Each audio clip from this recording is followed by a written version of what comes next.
The headless horror of Harold Parker.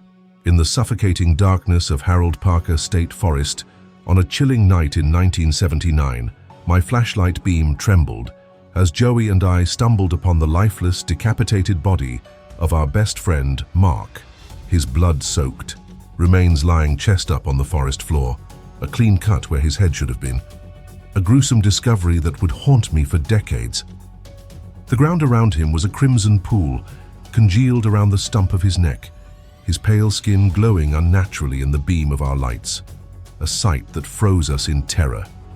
Just ahead of us, lying chest up on the ground, was the lifeless, decapitated body of a young man. Blood soaked the ground around it. Having poured from the stump above his shoulders, the cut looked clean and straight, the horror of it so surreal that my mind refused to accept it. A moment that felt like a nightmare I couldn't wake from. I'm a 68-year-old retiree now, reflecting on that summer as a 24-year-old, when a simple camping trip with Mark and Joey turned into a descent into terror, a mystery that remains unsolved, a scar that's never faded, a story of loss and fear that I've carried through the years, a story I'll never escape. It all started in the summer of 1979, when the monotony of our lives pushed us to plan a camping trip, a desperate escape from the soul-crushing routines we'd fallen into. I was 24, bouncing between temp jobs, while Mark, my high school friend, was stuck in a miserable desk job at an insurance company, and Joey was hauling boxes in a warehouse for minimum wage. It was the summer of 1979, when the idea of going on a camping trip first came up in conversation. Mark, a close friend of mine since high school, had been griping about his job for weeks. His complaints a constant refrain in our conversations, a shared misery that bonded us as we dreamed of breaking free, even if just for a few days. We didn't have the money for a fancy vacation, no jet-setting to the Bahamas for us, no extended road trips, but camping felt achievable, a way to reclaim some sense of adventure without breaking the bank. After some debate, we settled on Harold Parker State Forest, just an hour's drive north of Cambridge, Massachusetts. A spot close enough for an easy journey, but vast enough to feel like a real wilderness escape. We decided that the Harold Parker State Forest should be the spot, with it being just an hour's drive north of Cambridge. It was close enough to home that it made for an easy journey, but far enough and large enough to make it feel like a real escape out to the wilderness, the forest sprawling over 3,000 acres of pine and oak, a labyrinth of trails and ponds that we'd explored once before on a day trip years ago. We figured 3 nights in early fall would be perfect, before the weather turned too cold, before the rains made camping miserable. A chance to unplug, to breathe, to find some peace in the woods we so desperately needed. We planned meticulously, pooling our limited resources to keep costs down. My old rusted blue hatchback barely passing inspection, but good enough for the trip. Mark digging out his dad's ancient 2-man tent, Joey grabbing a cheap 1-person tent from an Army-Navy store. We split the rest of the gear: sleeping bags, a cooler, cooking supplies, a fishing rod, tarps for rain, and Mark got a map from the park's welcome center, a foldable pamphlet that would guide us through the forest's vast expanse. The drive up was filled with laughter, the sun high as we blasted Going Up Country and Born to be Wild on the car stereo, the promise of freedom lifting our spirits as we rolled into the forest at dusk, ready for an adventure that would soon turn into a nightmare. The first night at Harold Parker State Forest felt like a dream, a perfect escape from our mundane lives, but the seeds of unease were already planted, a quiet foreboding that would soon erupt into terror. We arrived at the gravel lot near the entrance just as dusk settled, the lot nearly empty save for one other car, a solitude that felt both comforting and isolating as we paid a few bucks at the self-service kiosk, stuffing the envelope with cash before heading to our chosen campsite near Berry Pond. The gravel lot near the entrance only had one other car parked in it, and after putting a few bucks in an envelope at the small wooden self-service kiosk, we picked a campsite near a place called Berry Pond. The clearing surrounded by tall trees, a fire ring already set up, the ground blanketed in pine needles, the pond shimmering through the trees 50 yards away, its beauty a stark contrast to the horror that awaited us. We unloaded my hatchback, hauling our gear to the site, and set up camp with an efficiency born of desperation. We needed this, needed the escape, needed the firelight to burn away the stress of our lives. Mark got a fire going with a lighter and some crumpled newspaper he'd brought, the flames crackling as we cooked hot dogs on sticks and heated beans in a dented pot I'd found in my mum's basement. Mark got a fire going with a lighter and some crumpled up newspaper he'd brought, and then we cooked the hot dogs on a stick and heated the beans in a dented pot that I'd found in my mum's basement, the food simple but satisfying, the taste amplified by the fresh air, the freedom, the warmth of the fire as we dragged a log over to sit on, cracking open beers and letting the night wash over us. That first night was everything we'd hoped for. I leaned forward, staring at the flames, feeling the stress melt away, the weight of temp jobs and dead-end dreams lifting with each crackle of the fire. This is exactly what I needed, I thought, the words echoing in my mind as I glanced at Mark and Joey, their faces lit by the glow, their laughter a balm to the monotony we'd left behind. The forest was alive with the sounds of night, crickets chirping, an owl hooting in the distance, the occasional rustle of leaves, but it felt safe, a sanctuary where we could breathe, where we could be ourselves, where we could forget the world for a few precious days. The next day, Saturday, we decided to explore, choosing a 3-mile trail that looped around Berry Pond and led to an overlook, the path narrow but inviting, the woods buzzing with life as squirrels darted through, the underbrush, leaves rustling overhead in the morning breeze. The hike was invigorating, the view from the overlook breathtaking, the forest stretching out before us under the morning sun, a sea of green that left us in awe, passing around a bag of trail mix as we sat, dumbstruck by the beauty, the peace, the sense of wildness that felt so untamed, so free. We felt safe, secure, the forest a refuge from our troubles, a place where nothing could touch us, or so we thought, a naive belief that would soon be shattered, a peace that would soon turn to terror in the darkness of the night that followed. Sunday started with the promise of another perfect day, but the night brought a darkness that would shatter our illusion of safety, Mark's disappearance, the beginning of a nightmare that would change us forever. We woke to the crisp morning, the sun filtering through the trees as we planned a longer hike, a trail that wound deeper into the forest, our legs tired, but our spirits high from the previous day's adventure. The hike was challenging, the path steep in places, but we returned to camp in the late afternoon, exhausted but satisfied, our laughter echoing through the clearing as we ate, the sun setting in a blaze of orange and pink. Mark napped in the tent while I gathered more wood, Joey fishing at the pond, the day a perfect end to our escape, until night fell and everything changed. We decided to sleep early, our bodies aching from the day's exertions, Joey's tent a dark lump nearby. As I zipped up the 2-man tent I shared with Mark, climbing into my sleeping bag as Mark's snores filled the space.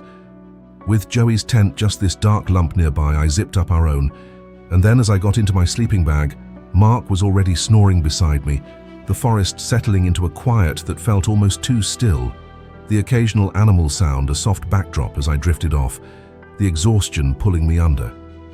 But I woke hours later, cold, the air in the tent damp and wrong, my breath visible in the chill as I fumbled for my flashlight, clicking it on to find the tent flap unzipped, Mark's sleeping bag empty, his boots gone, but his jacket still wadded. In the corner, I checked my watch, 4:30 a.m., and figured he'd stepped out to relieve himself, a reasonable assumption that quickly turned to unease as minutes passed with no sound, no footsteps, no whistling to signal his return. I checked my watch, and it was just after 4:30 a.m., so I figured he'd gone to take a piss somewhere and would be back any second, my mind clinging to logic, to normalcy, as I lay back down, waiting, the silence growing heavier with each passing second. After another minute, I sat up, clicking my flashlight on again, my heart pounding as I shuffled to the flap and peeked outside, the darkness swallowing the beam of my light.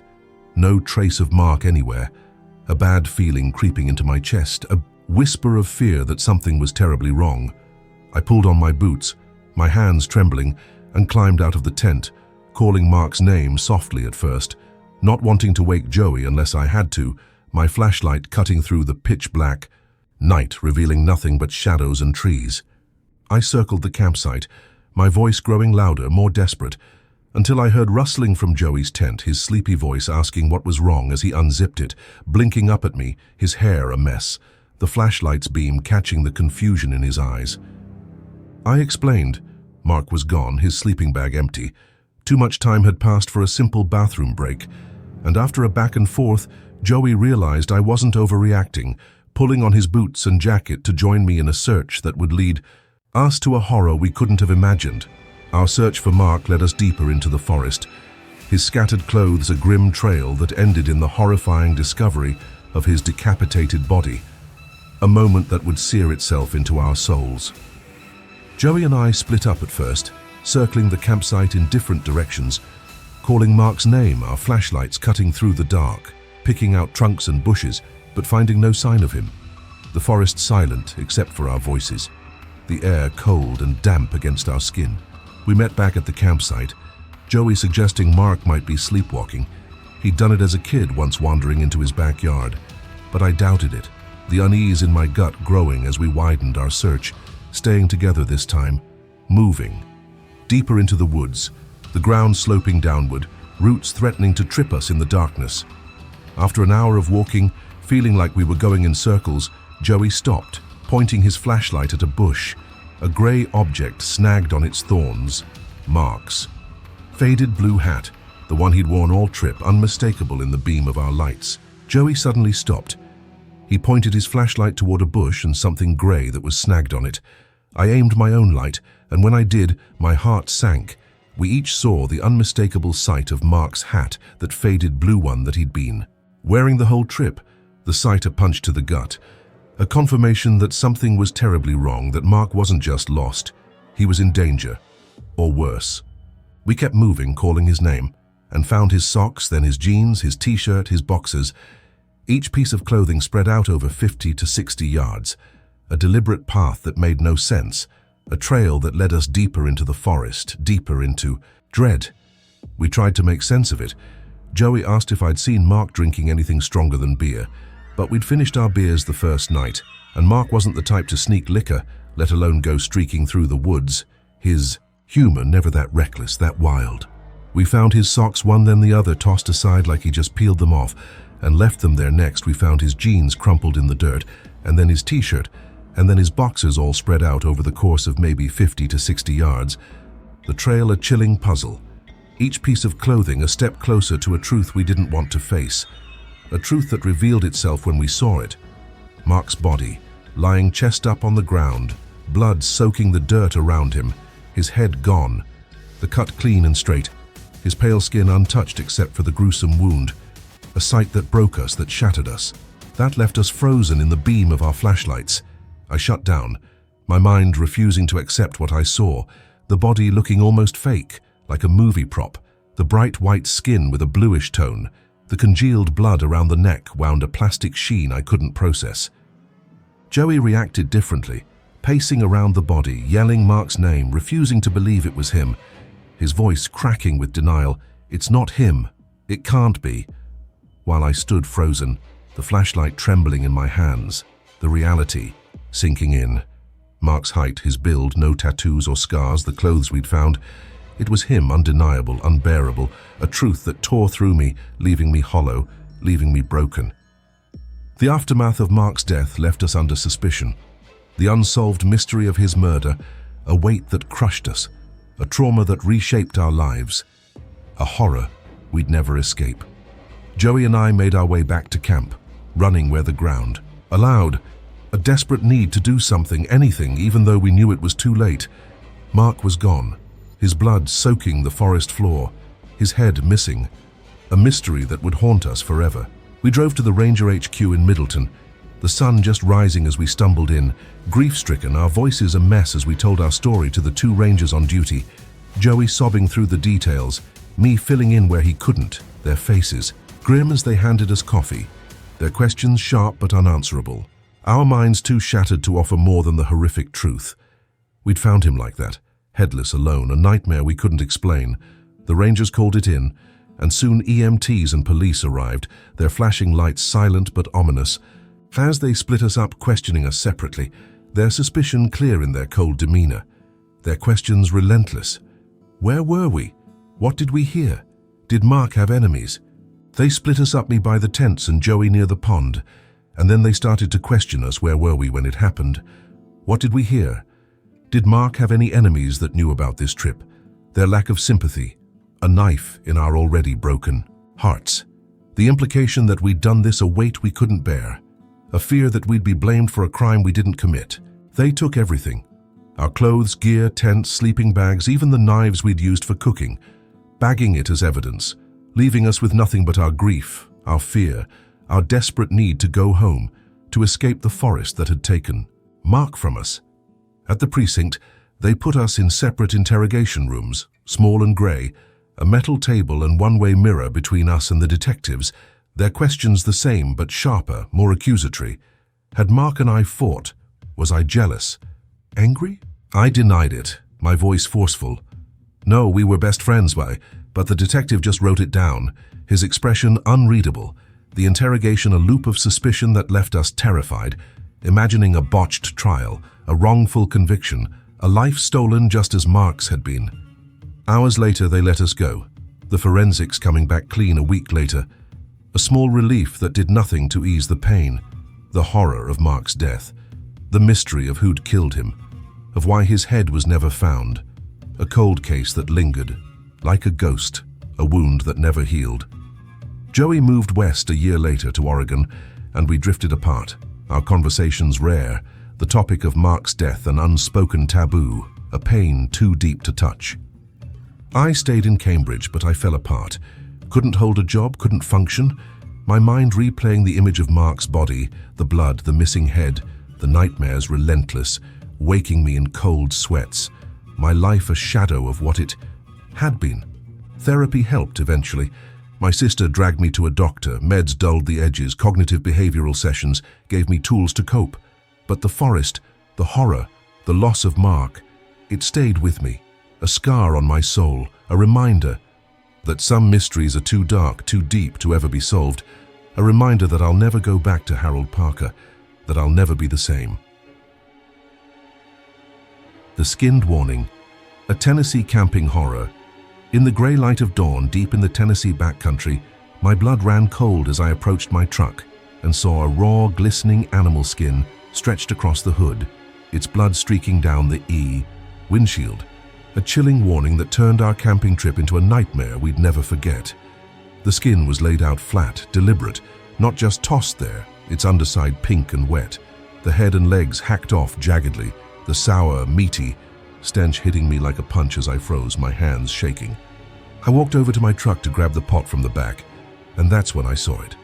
There was a skin, some kind of animal skin, stretched out across the hood of my truck. It wasn't just tossed there. It was laid out flat like someone had taken there, time spreading it, the sight so grotesque, so intentional, that I knew this wasn't an accident, wasn't nature's doing. It was a message, a threat, a sign we didn't belong here. I'm a 35-year-old mechanic now, but back in 2015, I was just a guy looking for a weekend escape with my friends Craig and Tanner, a simple camping trip in the woods that turned into a brush with something sinister, something that still haunts me every time I look at my truck. We'd been looking forward to the trip for weeks, a chance to unplug from the grind of our lives in Nashville. Me fixing cars at a local shop, Craig stuck in a dead-end retail job, Tanner hauling freight for a logistics company. We'd planned a no-frills night in the woods, just the three of us. Our tent, some beers, and a fire. A ritual we'd done 100 times growing up. A way to reclaim the simplicity of our childhood. I've been looking forward to that camping trip for weeks myself. Craig and Tanner, my buddies, had planned it out, nothing really fancy. It was really just supposed to be a night in the woods. The idea of escaping to the middle of nowhere in Tennessee's backcountry, a balm to our overworked souls. A place where the trees were thick, the roads were dirt, and the silence was a welcome reprieve from the noise of the city. We picked a spot deep in the wilderness, far from any main roads, a clearing we'd found on a map, a place we thought would be ours alone, untouched by the world we were leaving behind. The drive up was long, the dirt roads winding through dense forest, the sun already dropping low as we arrived late in the afternoon, the sky a soft orange as we set up camp. We pitched the tent quickly, gathered wood and got a fire going. The crackle of the flames a comforting sound as we settled in. The woods quiet around us, the kind of quiet that felt like a gift, a moment to breathe, to laugh, to be. That first night was everything we'd hoped for. We sat around the fire, drinking beers, the laughter flowing as freely as the drinks, stories of old times mixing with the smoke rising into the night sky. The fire kept us company, its warmth a shield against the cool air, the woods a silent witness to our camaraderie, a perfect escape that made us forget the world beyond the trees, a moment of peace that felt like it could last forever, until the morning came, and with it, a horror that would shatter that peace, a warning that would send us running, a memory that would linger long after we left the woods behind.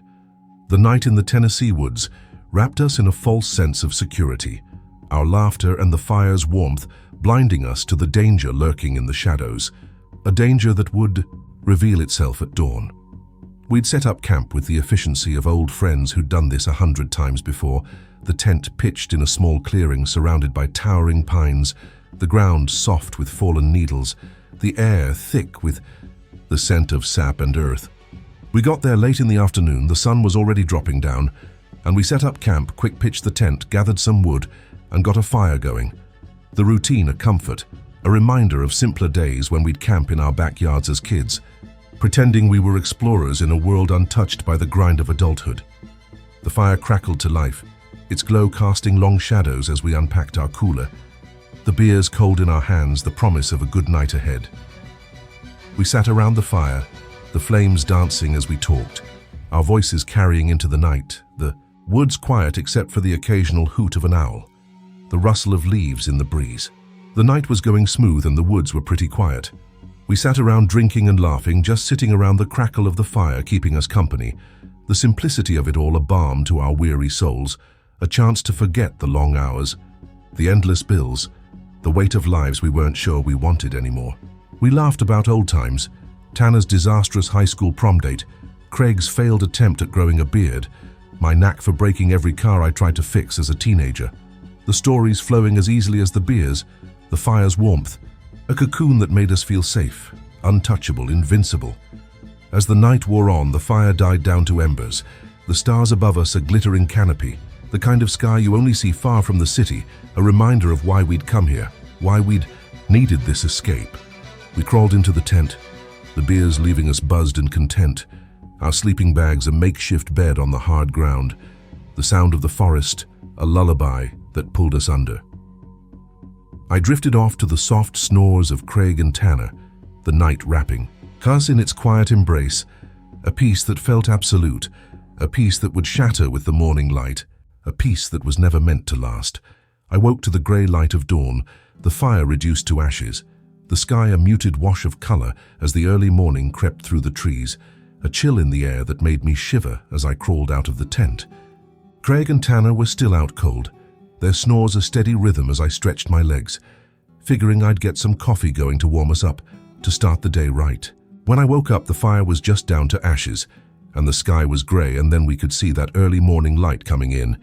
Craig and Tanner was still out cold, the quiet of the morning, a stark contrast to the laughter of the night before, a quiet that felt heavier now, a quiet that held something I couldn't yet name, something that would soon reveal itself in the most horrifying way, something that would change everything. The discovery of the animal skin on my truck turned our peaceful morning into a scene of terror, a message from the unknown that sent us fleeing, our escape a desperate bid to outrun the fear. I walked to my truck, parked a few yards from the tent, my boots crunching on the pine needles, the morning air sharp against my skin as I reached for the coffee pot in the back. That's when I saw it, a raw, glistening animal skin stretched across the hood, its underside pink and wet, the head and legs hacked off with jagged cuts, blood streaking down the windshield, thick and dark, already drying at the edges, the sour meaty smell hitting me like a wave, making my stomach churn. There was a skin, some kind of animal skin, stretched out across the hood of my truck. It wasn't just tossed there. It was laid out flat, like someone had taken their time spreading it. The fur was gone, scraped completely off, and the underside was raw and pink, just glistening, and wet blood streaked down the windshield, thick and dark, and already starting to dry at the edges. The sight so deliberate, so grotesque, that I froze, my hand shaking as I dropped the pot, my breath catching in, my throat. The reality of what I was seeing sinking in. This wasn't an animal's doing, this was human, this was a warning. I kicked the tent, yelling for Craig and Tanner to wake up, my voice sharp with panic as they stumbled out groggy, their faces going white as they saw the skin, the blood. The undeniable threat laid out before us. I kicked the tent to wake Craig and Tanner, and they stumbled out groggy. But when they saw it, their faces went white, their silence a mirror to my own horror. The three of us standing there, staring, the woods around us dead still. No birds, no wind, just the oppressive weight of something watching, something waiting, something we couldn't see but could feel in our bones. We didn't need to say much. Words weren't necessary, the message clear in the blood, in the skin, in the deliberate placement. This wasn't random, this was for us. A sign we'd crossed a line, a sign we didn't belong here. We tore down, camp in a frenzy, throwing everything into the back of the truck without folding it. Our hands moving on autopilot, our minds racing with fear, with questions we didn't dare voice. I grabbed a stick, pushing the skin off the hood, the wet slap as it hit the ground making me flinch. My eyes refusing to look at it again as we piled into the truck, the doors slamming shut with a finality that felt like escape, like survival. I floored it down the dirt road, tires kicking up dust, my hands gripping the wheel so tight my knuckles turned white, my eyes darting to the rearview mirror, half expecting to see something. Someone chasing us, the woods a blur as we fled, the silence in the cab heavy with unspoken terror.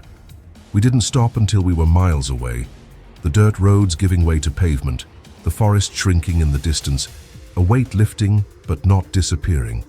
The memory of that skin, that blood, a shadow we couldn't outrun. Craig stared out the window, his face pale, his eyes distant, while Tanner fidgeted with his hands, picking at his nails. The tension between us a living thing, a shared fear we couldn't shake, a fear that would follow us long after we left, the woods behind, a fear that would change us in ways we couldn't yet understand. Back in town, we sought answers, uncovering a chilling history of similar incidents, a pattern that deepened our fear, a mystery that left us questioning what we'd encountered in those woods. I drove straight to my place in Nashville, the truck's hood still streaked with dried blood, the smell lingering as I grabbed a hose, washing it off in a daze, watching the red swirl down the driveway, the act feeling surreal, like I was trying to wash away the memory itself.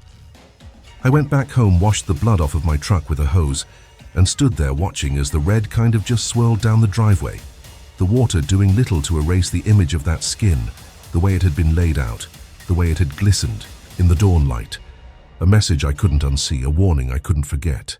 Later that day, I started asking around, desperate for answers, for some explanation that might make sense of what we'd found, what we'd felt. I stopped at the gas station where I always filled up, the one run by Mr. Harris, an old-timer who'd lived in the area his whole life, who knew the woods better than anyone.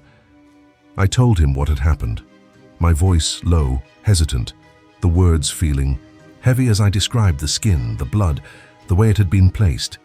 I started asking around to see if anyone knew anything. This guy, Mr. Harris at the gas station, gave me a look when I mentioned it, and he said that he had heard stories of people finding skinned animals left on their cars or porches out in the deep woods. His eyes narrowing as he leaned in, his voice a gravelly whisper, a look on his face that told me he'd seen things, knew things, things I wasn't sure I wanted to hear. Mr. Harris told me it wasn't the first time. He'd heard stories, like ours for years, skinned animals left on cars, on porches, always in the deep woods, always for outsiders, people who didn't belong.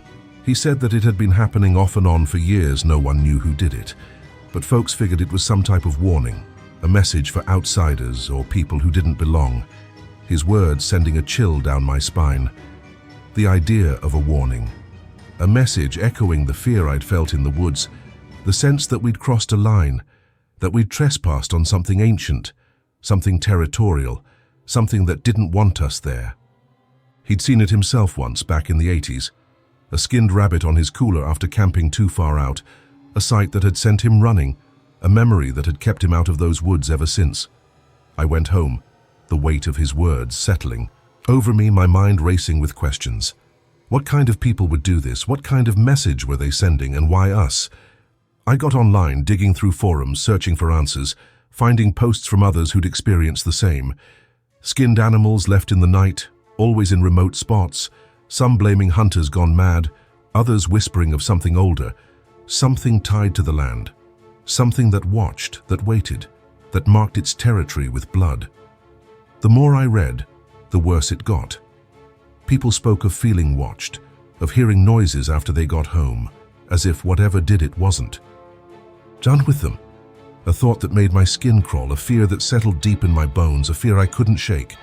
The skinned animal left a scar on us all, a mystery that lingered, a fear that changed us, a reminder that some places hold secrets too dark to uncover, too dangerous to face. Craig, Tanner, and I never talked much about that morning after I got back to town. The memory too raw, too heavy.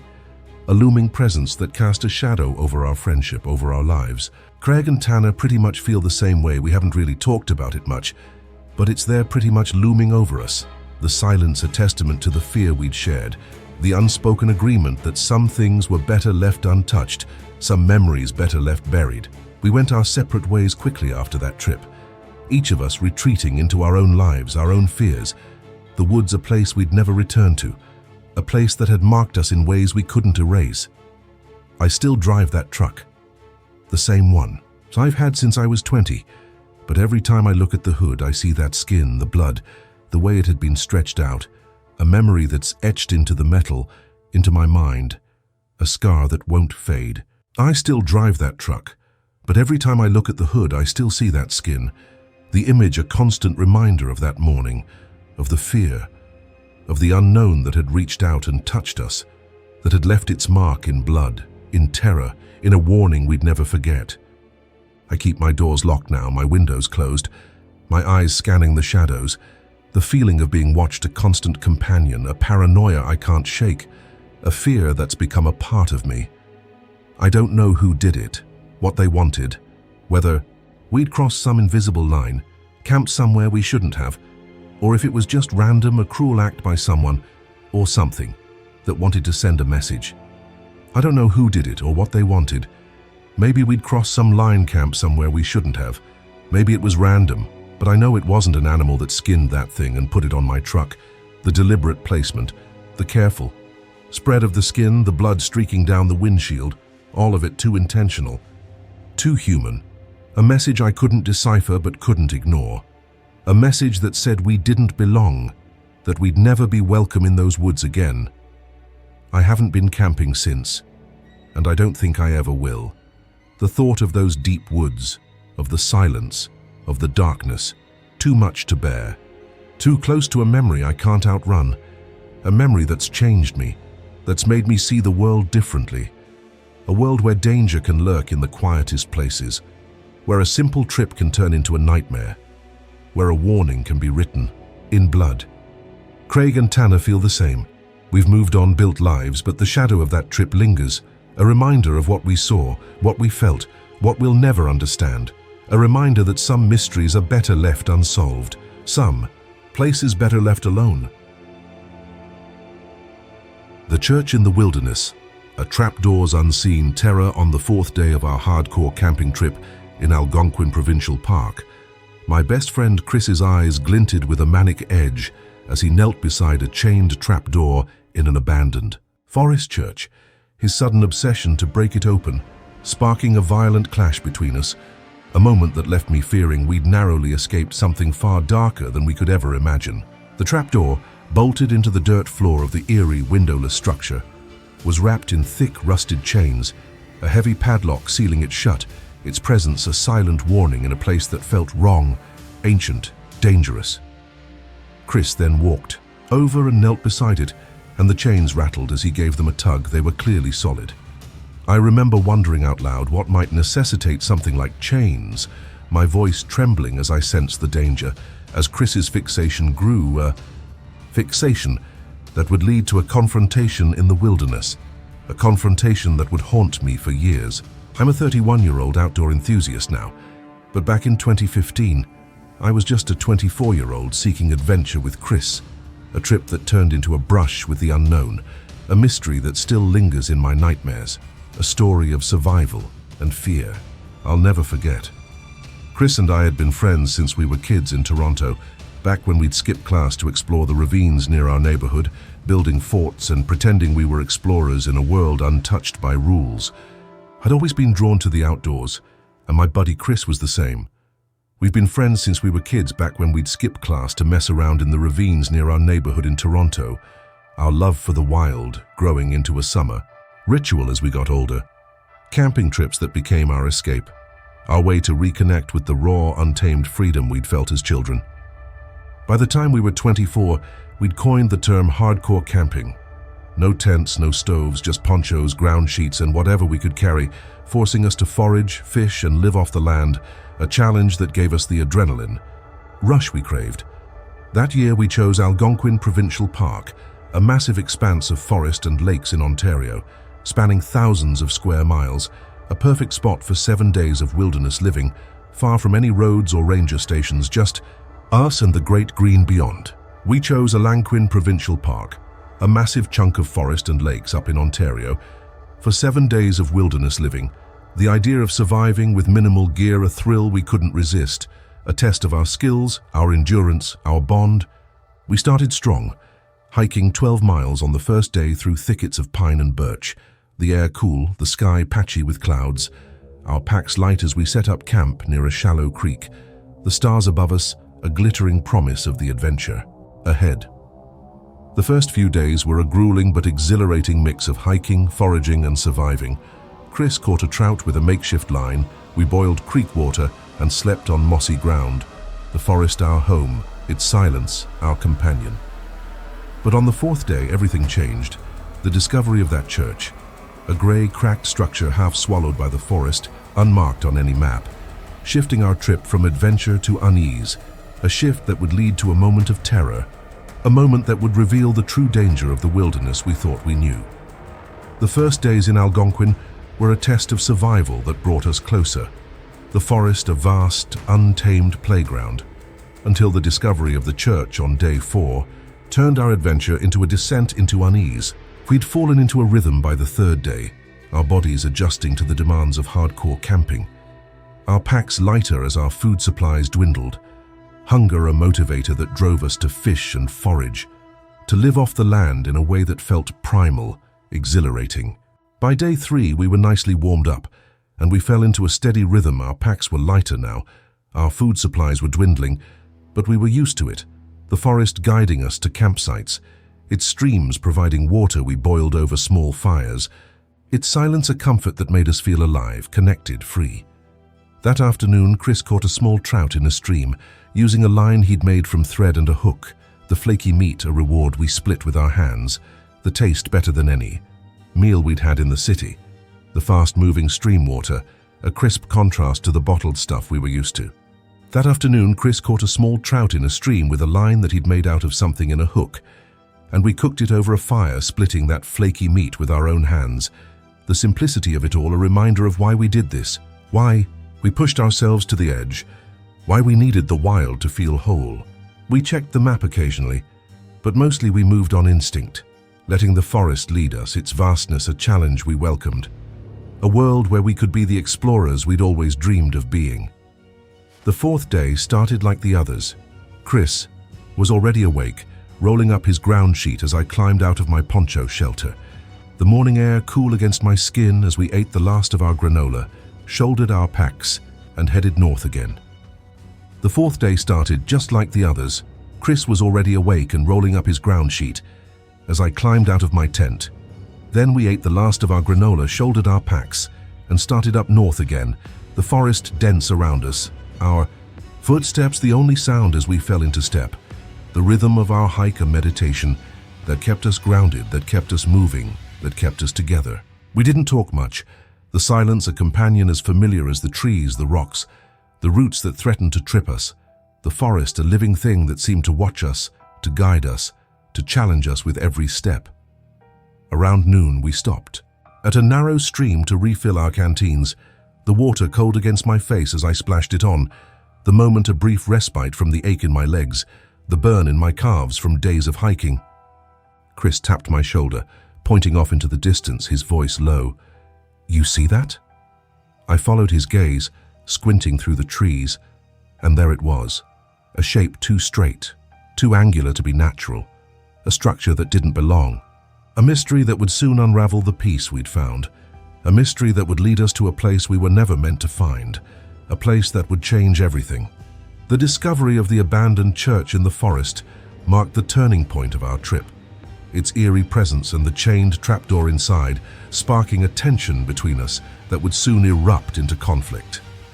We pushed through the underbrush, the trees parting to reveal the structure, a church or what was left of it, its walls old wood, grey and cracked like it had stood there for a century, the roof steep and covered in moss, a rusted cross perched at the top, another hanging from the front door, which was boarded up and chained shut with a heavy padlock. The walls were old wood grey and cracked, like they'd been standing for 100 years or more. The roof was steep, covered in moss and fallen needles, with a rusted cross perched at the top. Another cross hung from the front door, which was boarded up and chained shut with a heavy padlock. The sight of it so out of place, so untouched, that it sent a chill down my spine. A feeling of wrongness I couldn't shake, a feeling that we'd stumbled onto something we weren't meant to find.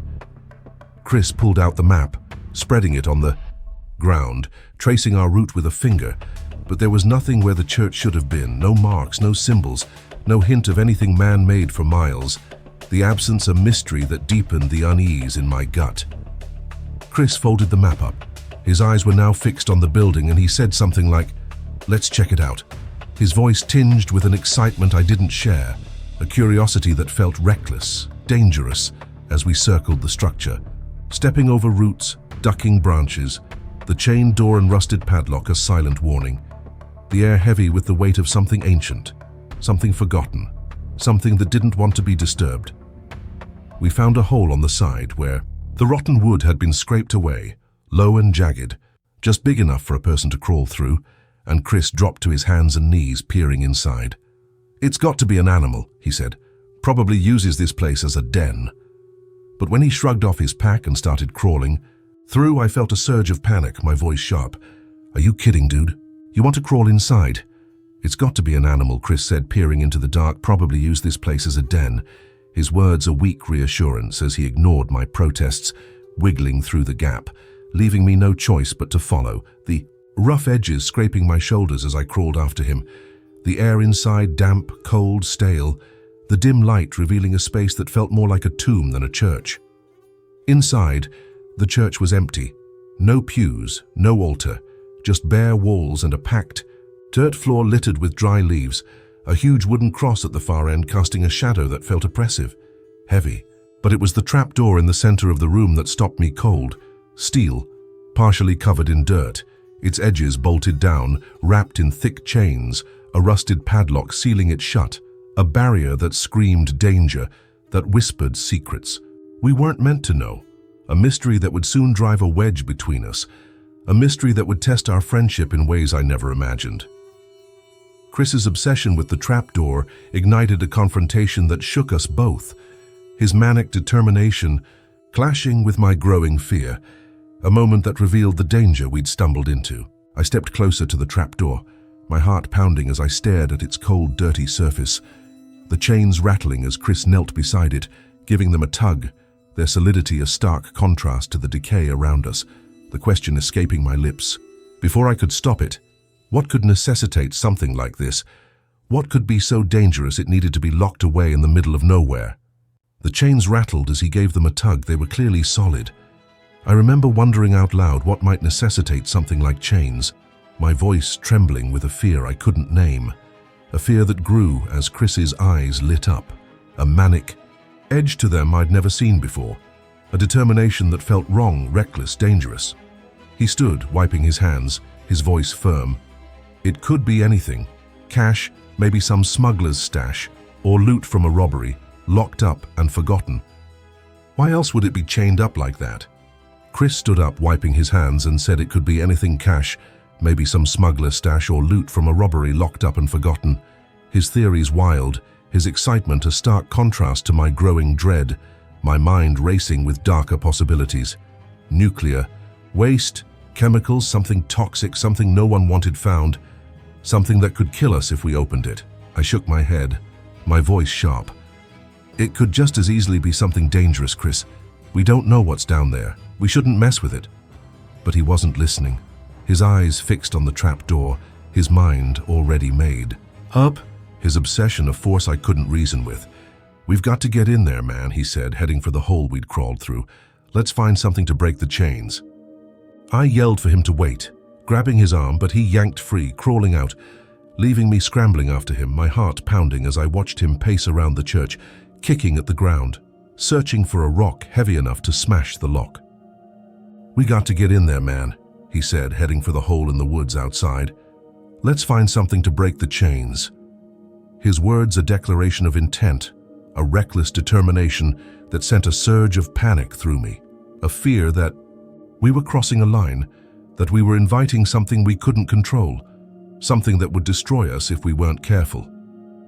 I ran after him, grabbing his shoulder, spinning him around, my voice a shout. What the hell's gotten? Hand to you, Chris. He shoved me back and we started wrestling, his taller frame no match for my desperation, as I pushed him against a tree, yelling, "Stop! Just effing stop!" It was like he snapped out of a trance, his face pale, sweaty, his eyes clearing. As he froze, letting go of me, his voice soft. I don't know. I just needed to know what's down there. The admission chilled me. The way he rubbed his temples, the way he looked distant, like something had taken hold of him. Something I couldn't see but could feel, something that had turned my best friend into a stranger in the span of minutes. The church and its trapdoor left a lasting mark on us, a mystery that haunted me long after we left, a fear that some secrets are better left buried, some places better left untouched. We grabbed our packs and put the church behind us, the rest of the trip a shadow of what it had been, the spark of adventure gone, replaced by a quiet unease that lingered in every step, every glance. We camped 2 more nights and stuck to our routine hiking, foraging, boiling water, but that spark and excitement for being out there was clearly gone. The forest, no longer a playground, but a place of secrets, of dangers we couldn't name, its silence now oppressive, its shadows now threatening, its vastness a reminder of how small we were, how vulnerable, how close we'd come to something we weren't meant to find. By the time we hiked out and drove back to Toronto, Chris seemed back to normal, cracking jokes as if nothing had happened. But I couldn't shake the memory of his manic edge, the way he'd looked at that trapdoor, the way he'd changed in that moment. By the time we hiked out and drove back to Toronto, he was cracking jokes again like nothing weird had even happened. His laughter a mask I couldn't trust, a mask that hid the truth of what we'd experienced, what we'd escaped. We started, calling it the cellar stash, turning it into a story we'd laugh about over beers, but alone it never felt funny. The church, the trapdoor, the chains, they stayed with me, a weight I couldn't shed, a mystery I couldn't solve. Back home. Life slipped into routine. I returned to my boring office job, Chris to his kitchen work, but the church came up every time we met, always light, always with a punchline, though deep down, I knew we'd brushed up against something sinister. We'd still meet up for drinks to plan our next camping trip, and whenever we did, the subject of the church would always come up, but it was always light, and there was always a punchline, the humor a shield against the fear, a way to pretend we weren't haunted, a way to pretend we hadn't felt the pull of something dark, something ancient, something that wanted to be left alone. We never went back to that part of Algonquin, an unspoken agreement that it was off limits, a place we'd never touch again, a place that held secrets too dangerous to uncover. Years later, I still lie awake some nights, picturing the church, the grey walls, the rusted crosses, the trapdoor with its chains gleaming in the dim light, the hairs on my neck standing up as I wonder what lay beneath, what we'd escaped. Chris moved on, or seemed to, but I can't. I dream of that trapdoor, of the darkness below, of the way it called to him, of the way it still calls to me, a mystery that lingers, a fear that I'll never fully let go, a reminder that some places hold secrets too deep, too dark, to ever be known. The helmet in the woods, a haunting relic of Harriman. A quiet evening in Harriman State Park, my friend Simon returned to our campsite, pale and trembling, empty-handed after trying to retrieve a rusted iron helmet we'd unearthed near an abandoned shack, his voice shaking as he whispered that it was looking at him. A chilling moment that turned our camping trip into a haunting mystery that still lingers in my nightmares. He'd been gone longer than expected, leaving Eddie and me pacing by the dying fire, and when he finally stumbled back, his flashlight beam jittery, he admitted he'd thrown the helmet into the woods, unable to bear its gaze. When Simon finally came back, he was empty-handed. He looked pale and he wouldn't look at us. Eddie asked what happened. Simon sat down on a log and just stared at the ground. "I threw it," he said. "Out in the woods somewhere, didn't want it looking at me." His words, sending a shiver down my spine. The memory of that helmet, its cross-shaped eye slits, its ancient weight, a shadow that refused to fade. I'm a 28-year-old graphic designer now, but back in 2018, I was just a city kid seeking a weekend escape with Simon and Eddie. A trip to Harriman that unearthed a relic of terror, a mystery that left us questioning what we'd found, what we'd escaped, what still watches from the woods.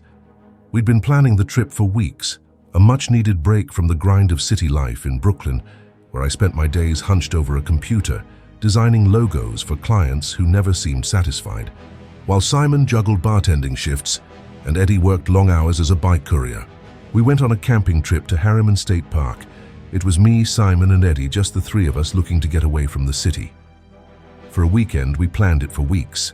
The idea of escaping to the park, a sprawling wilderness, just an hour from the city. A chance to breathe, to reconnect, to leave behind the noise and stress for a few precious days. We packed our gear, tent, sleeping bags, a camp stove, a cooler with hot dogs and beers, and drove up on a Friday afternoon, the city skyline fading in the rear view as we headed north, the promise of a quiet weekend lifting our spirits. We arrived at Harriman as the sun dipped low, the park quiet, the main trails empty. A solitude we craved as we chose a spot near one of the smaller lakes, far from the crowds, a place we'd picked off a map for its seclusion. The park was quiet when we got there, and we set up camp near one of the smaller lakes, a spot that we picked off of a map, because it was far from the main trails. The lake's surface a mirror reflecting the fading light, the surrounding trees, a wall of green that felt like a shield against the world we'd left behind. We set up the tent, got a fire going and cracked open some beers. The first night a perfect escape as we roasted hot dogs and caught up, our laughter echoing into the dusk, a moment of peace that felt like it could last forever, until the next day when we stumbled upon something that would shatter that peace, something that would change us in ways we couldn't have imagined. The first night at Harriman was a slice of paradise, our laughter and the fire's warmth a shield against the world. But the next day's hike led us to a discovery that would unravel our sense of safety. We settled into camp as the sky turned a deep orange, the fire crackling to life as we roasted hot dogs, the smell of smoke and meat mingling with the crisp air, the lake nearby shimmering in the last light of day. By the time we had the tent set up in a fire going, it was already getting dark. But the first night was awesome. We had hot dogs, a few beers, and the first serious catch-up in months, our voices carrying over the water, stories of work, woes and city frustrations giving way to memories of better times, Simon's wild nights at the bar, Eddie's near misses on his bike, my endless battles with picky clients, the kind of catch-up we hadn't had in months, the kind that reminded us why we were friends, why we needed this escape. We woke late the next morning, the sun already climbing as we decided to hit the trails. No plan in mind, just a desire to explore, to lose ourselves in the park's vastness, to feel the freedom of the wild. The next day we decided to hit the trails. It was late morning, and we didn't have any kind of plan. We just followed a trail until it kind of petered out, and then kept going anyway. The path winding through dense forest, the air alive with the rustle of leaves, the chirp of birds, the crunch of our boots on the ground. Eddie had his phone out, snapping pictures of mushrooms and oddly shaped rocks, his voice a constant hum of excitement, while Simon kept talking about finding a good spot for lunch, his stomach growling loud enough for us to hear. And I just walked, half listening as they argued about whether Bigfoot could really exist in New York. their debate a light-hearted distraction from the growing ache in my legs. After a couple of hours, the trees began to thin, the trail fading into a stretch of open ground, and we came upon a small lake less than 100 yards across. Its surface, still and glassy, a hidden gem we hadn't seen on the map.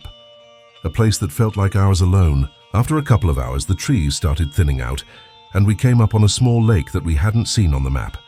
It was small, less than 100 yards across, the beauty of it a quiet surprise, the kind of discovery that made the hike worth it, the kind that made us feel like explorers, like we'd stumbled onto something special, something untouched. But near the shore, our eyes caught something else. A lone wooden shack, its weathered grayish-brown walls splintered and sagging, a single window with no glass, just a square hole with a torn scrap of curtain, the door ajar, creaking on its hinges in the faint breeze. A sight that stopped us in our tracks, a sight that felt wrong, out of place. A sight that would soon lead us to a discovery far darker than we could have imagined. Simon and Eddie thought it looked abandoned, a relic of some long-gone hunter. But I wasn't so sure. A feeling of unease settling in my gut, a whisper that this place held secrets, that it wasn't as empty as it seemed, that we were about to step into something we couldn't undo. We were curious, drawn to the mystery of it, and so we moved closer, our footsteps cautious, our voices low, the air around the shack heavy with a silence that felt alive, a silence that watched, a silence that waited, a silence that would soon reveal a terror we weren't prepared to face. The shack by the lake revealed its eerie secrets, its blood-stained table and rusted hooks hinting at a dark past. But the true horror came when we unearthed a relic that didn't belong in those woods. We stepped closer to the shack, the dim light filtering through the square hole where a window should have been, the air inside musty, smelling of wet dirt and old wood, a scent that made my nose wrinkle as we peered through the ajar door. Inside it was pretty dim, the light from the window barely reached the corners and the air just smelled musty, like old wet dirt and old wood, the space feeling more like a tomb than a shelter, its emptiness a stark contrast to the life of the forest outside, a stillness that pressed against us, that made us feel small, watched, unwelcome. The interior was sparse, a wooden table in the middle, rough and splintered, covered in dark, uneven patches that looked almost black in the shadows. A couple of broken chairs tipped over in the corner, rusted nails protruding from the walls like jagged teeth. There wasn't much in there. A wooden table in the middle, a couple of broken chairs tipped over in the corner, and some rusty nails sticking out of the walls, the table catching my eye first, my fingers brushing over one of the stains. The texture, rough, sticky, a cold realization settling in as Eddie's voice broke the silence. That's probably blood. Simon nodded, pointing to the walls where a dozen hooks were screwed into the boards at different heights. Some bent, others rusted, all empty. No tools, no ropes, just the ghostly suggestion of what they'd once held, what they'd once been. Used for? We tried to rationalize it. A hunter's shack, a place to skin deer to prepare game. The stains and hooks a grim but practical necessity. A story we told ourselves to push back the growing unease, to make sense of a place that felt so wrong. It made sense to think a hunter had used this place maybe to skin deer or whatever else he'd shot, and that's what we told ourselves anyway. The explanation, a thin shield against the fear creeping into my chest, a fear that deepened as we poked around, Simon kicking at the torn curtain, Eddie snapping a picture of the table, muttering about showing it to his hunter brother, while I stood by the door ready to leave, the shack's air pressing against me, its silence whispering that we didn't belong, that we'd seen too much, that we'd stayed too long. We stepped outside, the lake air a relief, a cleansing breath. As we started back toward the trail, eager to put the shack behind us, to return to the safety of our camp, to the fire and the laughter of the night before. But as we walked, Simon tripped, his foot catching on something metal sticking out of the dirt near the shack's side, his arms flailing as he stumbled, Eddie and I rushing to his side, our eyes drawn to the rusted object. A curved edge, hollow, inside. A shape that didn't belong. A shape that would soon reveal itself as a relic of terror. A relic that would change everything. A relic that would leave us questioning what we'd found, what we'd escaped, what still lingered in those woods.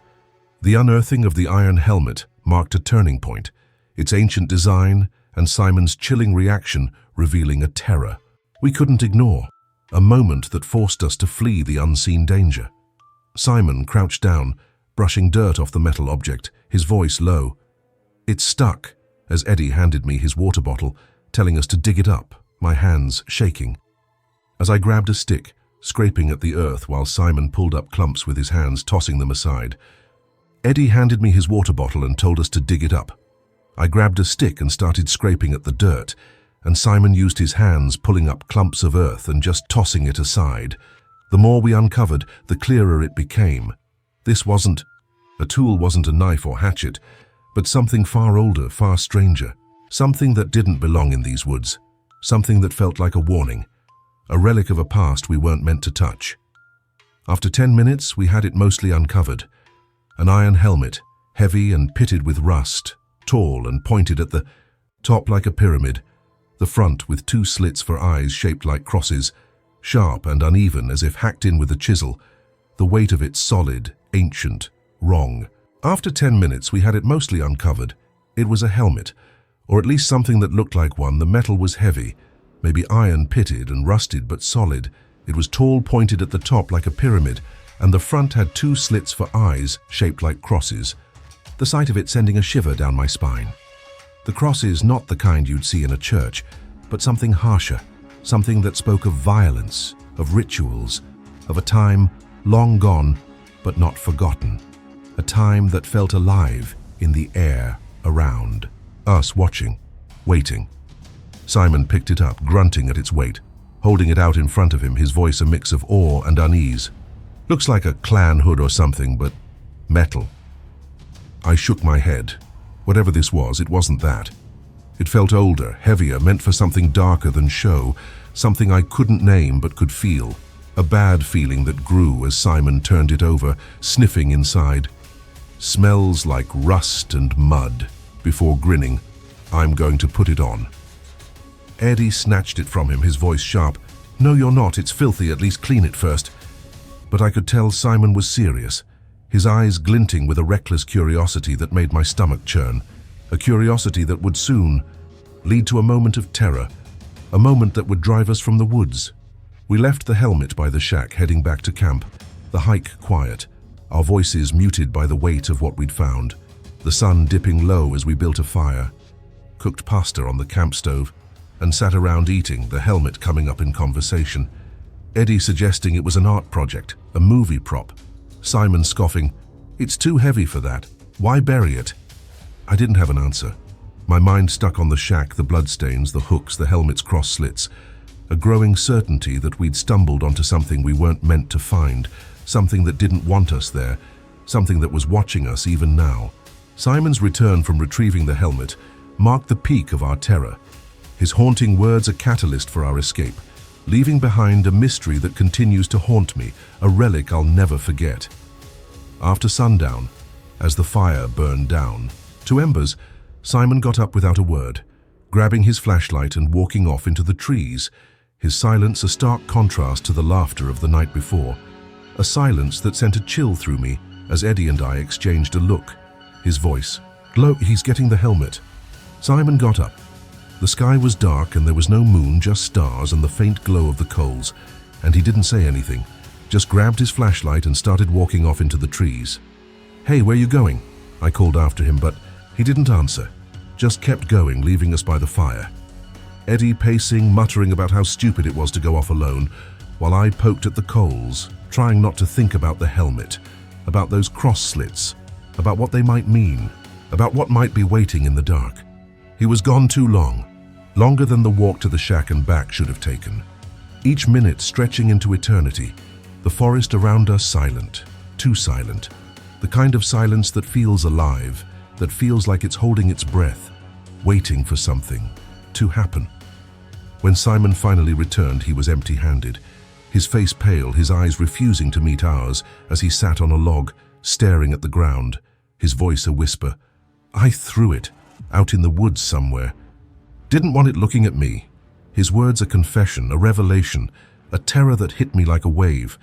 The idea of that helmet watching him, watching us, a presence I couldn't see but could feel, a presence that had driven him to panic.